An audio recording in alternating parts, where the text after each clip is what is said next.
Hey guys, welcome to the Trash Picture Show. Today we are looking at two of my older figures. This is the second and third of my NECA Predator figures. The first was the Wolf Predator from AVPR, and these two guys both come from the NECA line of Predators from 2010. They are the Crucified Predator and the Hellhound. And the 2010 line is really where NECA kind of kicked off their kind of production of Predators, and like they're at 100 figures now. The last figure I got was the Alpha Predator. That's their 100th figure. So they've produced a lot of figures, and they've come a long way, particularly in the way they made their figures. Now, I really love both these guys, but there is some issues with NECA's earlier Predator figures, and I will get into that. But before I get into the nitty gritty, let's have a closer look at the figure, starting with Crucified. Now, this guy, if you remember, this was the poor guy that was trussed up on the totem pole by the Bad Blood Predators. And if you want a bit of nerdy kind of lore or nerdy facts, this guy is not that old for a Predator. He's essentially a juvenile. He's probably the same go, if not younger, than the Predators that were featured in the first AVP. That's why he was so easily captured and kind of taken out by the Bad Blood Predators, the Super Predators.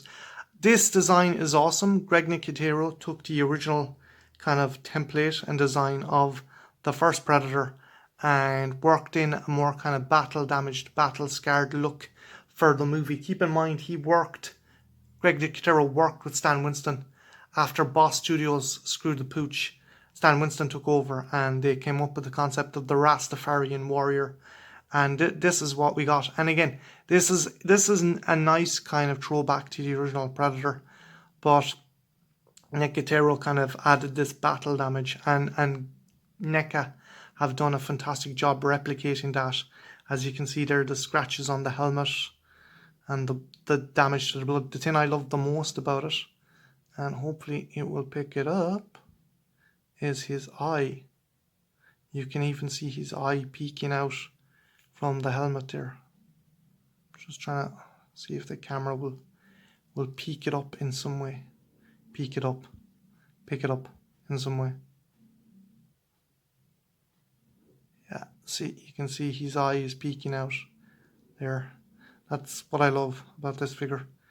And yeah, just so many kind of cool little tweaks to it to make him look like a kind of a damaged classic Predator. And again, yeah, he wasn't that old. This figure I love. It's really cool, but it is one of NECA's earlier Predator figures, and as a result, it suffers from one major issue: clear joints. Now, a bit of a tip: if you get figures, if you get new NECA figures and they're a bit stiff, one thing I always say is get a cup or a jug of warm water and pour them over the joints and kind of bend or massage, work out the stiffness in the joints. Don't automatically, when you get them out of the box, don't automatically like bend the joint, because you will crack it. Back then, when these guys came out, these joints were garbage. The clear joints were absolute trash. You could look at them and they would crack. That's the annoying thing about that. There is posability in the arms, very limited. Like, you can bring them up like that. I am not even going to attempt bending the joints. I have tried time and time again to break out the stiffness, but every time there's this kind of feeling of stiffness in the joints. I got one leg. You gotta give me. I got one leg. I broke the snifters out of one leg. The other one is just so stiff, and the arms are so stiff. I do not want to risk it. That said, it's still a cool figure. You might have limited posing, but it's still a cool figure, and I genuinely like the kind of design of it. It came with one separate accessory. The shoulder cannon, it used to swivel. But again, like being the early NECA figures, the plasma caster broke off and I had to glue it. But there is some really nice detailing on the shoulder cannon. Just really cool. Like the level of detailing, even on something so small as that. I mean, that's the size. That's smaller than my fingernail. That's the shoulder cannon. The other cool thing, which was kind of implemented into a lot of the Predator figures, was this. You have the extendable wrist blades. They had them in the McFarlane Predator figures, but I found they were really stiff and there was a danger they get broken. While there is a lot of issues with this figure, the fact the wrist blades are fairly kind of like, they don't even fall back into the gauntlet. They're not too loose, but they're not too stiff. But yeah, again, really like this figure. I love the fact the armor is damaged and his eyes peeking out. But yeah, really cool figure. Probably one of my favorite Predator figures I own. Bit of nostalgia first. And yeah, I love the movie Predator, so that's the reason I picked this guy up. The next Predators figures I own is this guy. He is the Predator's Hellhound. Now, strange enough, this was in either the second or third wave, I'm not 100% sure, of this line of Predators. And when that came in, they seem to have gotten rid of the shitty joints. As you can see, you can pose the joints a lot easier without the risk of bending them. They're a lot more gummy. And while most people would be like, oh, gummy joints aren't good, that's, for me, gummy joints, I prefer gummy joints over a stiff clear plastic joint. But yeah, these guys were cool. I was annoyed that they weren't brought back for the Predator. Instead, we got those dopey dreadlock dogs. And as a result, NECA,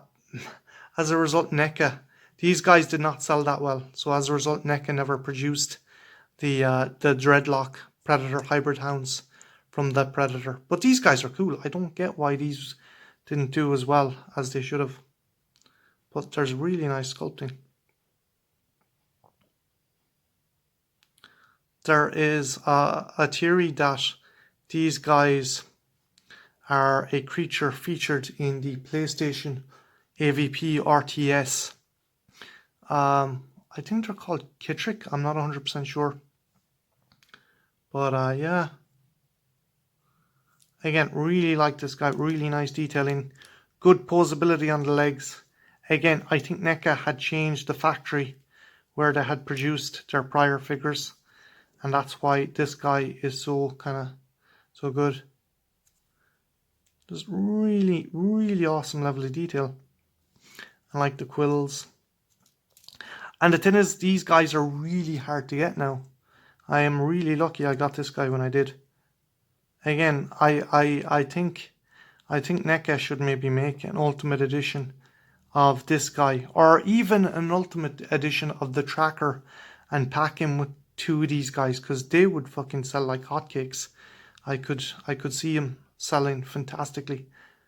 I love these guys in the Predators movie, where like the entire team or the entire squad have to like kind of mow them down as they're attacking. But yeah, really like this guy. Again, this is probably up there with my top favorite Predator figures. So yeah, they are both my figures from 2010's Predators from NECA. Had you any particular character or creature or kind of human from Predators you really liked? And would you have liked to seen a River Ghost figure from NECA? Let me know in the comments below. And yeah, have a good one. Take care. Bye now.